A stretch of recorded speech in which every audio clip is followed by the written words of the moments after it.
कांग्रेस के वरिष्ठ नेता दिग्विजय सिंह के संघ और पीएम मोदी को लेकर किए गए पोस्ट पर कांग्रेस के अंदर ही नेता बटे हुए नजर आ रहे हैं।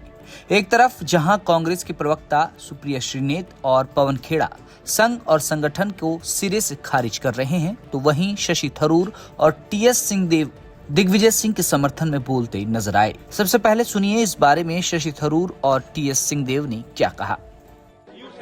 देखिए, संगठन मजबूत होना चाहिए, इसमें तो कोई तर्क नहीं। लेकिन आरएसएस से कंपैरिजन सर किस तरह से तर्कसंगत ठहरा जा सकता है? देखिए, जस्टिफाइड संगठन मजबूत कैसे होगा? प्रियंका गांधी के पास भी कोई it's hard to convince Rahul Gandhi. You second that thought also sir? तो बहुत सारी चीजें सीख सकते हैं उससे ना, तो हम अपने आप से भी सीख सकते हैं। डिसिप्लिन तो बड़ी जरूरी है, कोई भी पार्टी में आप सोचिए। हर संगठन को अपनी और कारगर और बेहतर कार्य प्रणाली को अपनाने के लिए कहीं न कहीं से अगर कोई बात देखने की है तो उसमें हर्ज क्या है। लेकिन जो कोई आरएसएस की बात नहीं। उन्हें स्पष्ट तौर पे जहां तक मेरी जानकारी है, दिग्विजय सिंह जी ने कहा कि मैं आरएसएस की विचारधारा को पूरी तरह से त्यागता हूं, मैं उससे सहमत नहीं हूं और आरएसएस के संदर्भ में उनके बयान को लेने का कोई औचित्य नहीं रह जाता उसके बाद, जब स्वयं वो कह रहे हैं। जहां तक संगठन की बात है या किसी संस्था की बात है तो उसमें सुधार कैसे और हो सकता है, इसमें चर्चा करने में क्या हर्ज है। अब कांग्रेस के प्रवक्ता इस बारे में क्या कह रहे हैं वो भी सुनिए। मुझे ऐसा लगता है कि उनके एक ट्वीट को, उनके बयान को तोड़ मरोड़ कर बीजेपी प्रस्तुत करे। आप लोग भी ये काम करेंगे तो फिर क्या अंतर रह जाएगा? संघ जैसे नफरती संगठन से, जिसकी विचारधारा से प्रेरित होकर गोडसे ने इस देश के राष्ट्रपिता महात्मा गांधी को मार डाला, उससे हमें कुछ भी सीखने की जरूरत नहीं। हम भारतीय राष्ट्रीय कांग्रेस हैं। हमने ब्रिटिश हुकूमत, उसके अन्याय, उसके शोषण के खिलाफ आजादी की लड़ाई लड़ी और इसको जन आंदोलन बनाकर लड़ा। हमने इस देश की तमाम कुरीतियों को समाप्त करने का काम किया है। हमें किसी से कुछ सीखने की जरूरत नहीं है। हम भारतीय राष्ट्रीय कांग्रेस हैं, लोगों को हमसे सीखना चाहिए। ऊंचाई तक पहुंचाया। जो फोटो उन्होंने साझा की जिसमें मोदी जी अडवाणी जी के पांव के पास बैठे हैं, फिर वो शायद दिग्विजय सिंह जी बताना भूल गए कि उसी मोदी ने अडवाणी जी के पांव भी खींच लिए थे। ये संघ में ही संभव है, ये हमारे यहाँ संभव नहीं है। और हमें गोडसेवादी संगठनों से गांधीवादी संगठन को कुछ सीखने को नहीं है। दरअसल कांग्रेस के वरिष्ठ नेता दिग्विजय सिंह ने बीजेपी और आरएसएस से जुड़ी एक फोटो शेयर की थी। इस पुरानी तस्वीर में बीजेपी के वरिष्ठ नेता लाल कृष्ण आडवाणी और नरेंद्र मोदी समेत कई नेता नजर आ रहे हैं। दिग्विजय सिंह ने इस तस्वीर के कैप्शन में लिखा, क्योरा साइट पर मुझे ये चित्र मिला, बहुत ही प्रभावशाली है। किस प्रकार आरएसएस का जमीनी स्वयंसेवक व जनसंघ बीजेपी का कार्यकर्ता नेताओं की चरणों में फर्श पर बैठकर प्रदेश का मुख्यमंत्री व देश का प्रधानमंत्री बना, यह संगठन की शक्ति है। जय सिया राम। दिग्विजय सिंह ने ये तस्वीर ऐसे समय में शेयर की जब एक तरफ कांग्रेस वर्किंग कमेटी की बैठक हुई। बैठक में पार्टी और संगठन को लेकर भी चर्चा हुई, लेकिन दिग्विजय बीजेपी की संगठन की तारीफ करते हुए नजर आए। इस पोस्ट को लेकर दिग्विजय सिंह से जब मीडिया ने सवाल पूछा तो सुनिए उन्होंने क्या जवाब दिया। मैं संगठन का पक्षधर हूँ, आरएसएस और मोदी जी का विरोधी हूँ। तो आपको गलत फहमी है। मैंने तारीफ की है संगठन की। मैं आरएसएस और मोदी जी का घोर विरोधी हूँ। मैंने संगठन की तारीफ की है और मैं आरएसएस का और मोदी जी का, उनकी नीतियों का घोर विरोधी था, हूँ और रहूंगा। जो मुझे कहना था मैंने CWC की बैठक में कह दिया। If you see my tenure as chief minister, if you see my tenure as a PCC president, I have functioned only through decentralised manner. बात ऐसा नहीं है, मेरी तारीफ संगठन की है। थोड़ा सा सीधा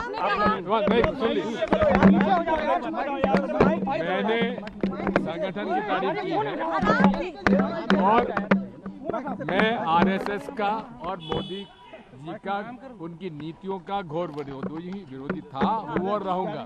कांग्रेस संगठन में किस सुधार की जरूरत है? कांग्रेस में कैसे सुधार की जरूरत है? विकेंद्रीकरण होना चाहिए। किसने कहा आपको?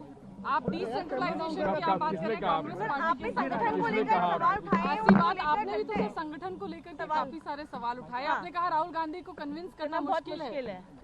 एक बात सुनिए, जो मुझे कहना था मैंने CWC की बैठक में कह दिया। ठीक है। सर, आपको सोशल मीडिया पर लिखने की क्या जरूरत पड़ी इतने किसके? वरिष्ठ नेता को? क्या लीडरशिप वरिष्ठ नेताओं की भी नहीं सुनती है? नहीं, संगठन को मजबूत करना, उसका तारीफ करना क्या बुरी बात है? दिग्विजय सिंह के इस पोस्ट को लेकर बीजेपी प्रवक्ता सुधांशु त्रिवेदी ने कहा कि शायद अब दिग्विजय सिंह को भी एहसास हो गया है, इसलिए वो ऐसा कह रहे हैं। वो बड़ी प्रसिद्ध पिक्चर है जिसमें माननीय अडवाणी जी बैठे हुए हैं और उस समय युवा कार्यकर्ता थे श्री नरेंद्र मोदी जी, वो नीचे बैठे हुए हैं, अडवाणी जी बैठे हुए हैं चेयर के ऊपर। ये भारतीय जनता पार्टी की कार्यशैली का एक प्रतीक है कि धरातल से जुड़ा हुआ व्यक्ति किस प्रकार अपनी प्रतिभा, क्षमता और संगठन के सहयोग से शीर्ष स्तर पर पहुंचकर भारत के सबसे लोकप्रिय और विश्व के सबसे लोकप्रिय नेतृत्व के रूप में उभरने में सफल होता है। तो कहीं ना कहीं दिग्विजय सिंह जी को भी अब वो बहुत वरिष्ठ हो गए हैं, राजनीति को उन्होंने देखा है, तो इस रूप में जाके हो सकता है उन्हें इस बात का एहसास हो रहा हो, क्योंकि हमारे श्री नरेंद्र मोदी जी गुदड़ी के लाल हैं और उनका नेतृत्व जवाहर के लाल जी से है। तो वो अप साइड डाउन है, इसलिए अपनी पार्टी को अप साइड डाउन लेके आए हैं। हमारे नरेंद्र मोदी जी गुदड़ी के लाल हैं, वो बॉटम से अप उठे हैं, तो पार्टी को भी बॉटम से अप करके ऊपर तक ले जा रहे हैं। वही दवाई आम आदमी पार्टी को 10 सालों के बाद बीजेपी ने चखा दी। आप भी यही मानते हैं? देखिए, झूठे आरोपों का तो आप क्या जवाब दे सकते हैं जब बेबुनियाद आरोप लगाने हैं। जैसे एक्साइज पॉलिसी को लेके इन्होंने जो आरोप लगाए, उसका कोई प्रमाण नहीं। किसी के घर से कोई पैसे की बरामदगी नहीं हुई, किसी के घर से कोई सोना, कोई गहना, कोई जायदाद के कागजात नहीं मिले, कोई फ्लैट, कोई बंगला नहीं मिला किसी का। लेकिन उसके बावजूद सबके ऊपर बड़े बड़े पहाड़ों जैसे मनगढ़ंत आरोप लगाए गए, भ्रष्टाचार के, जेल में डाल दिया गया झूठे आरोप लगा के। तो मुझे लगता है कि अगर आपको झूठा आरोप लगा के, बेबुनियाद आरोप लगा के आपकी सरकार को काम करने नहीं दिया जाएगा, तो ये तो एक लोकतंत्र की हत्या करने जैसा काम है। इसको कहीं से भी सराहा नहीं जा सकता। हाँ, ठीक है, आप इन हथकंडों से चुनाव जीत सकते हैं, जो कि बीजेपी चुनाव जीत गई, लेकिन लोकतंत्र की निगाह से अगर आप देखेंगे तो ये तो अच्छी बात नहीं है कि आप एक चुनी हुई सरकार को जो 62 सीटें लेके आई है, उसको आप काम न करने दें और रोज ऐसे अड़ंगे खड़े करें और झूठे आरोप लगाएं।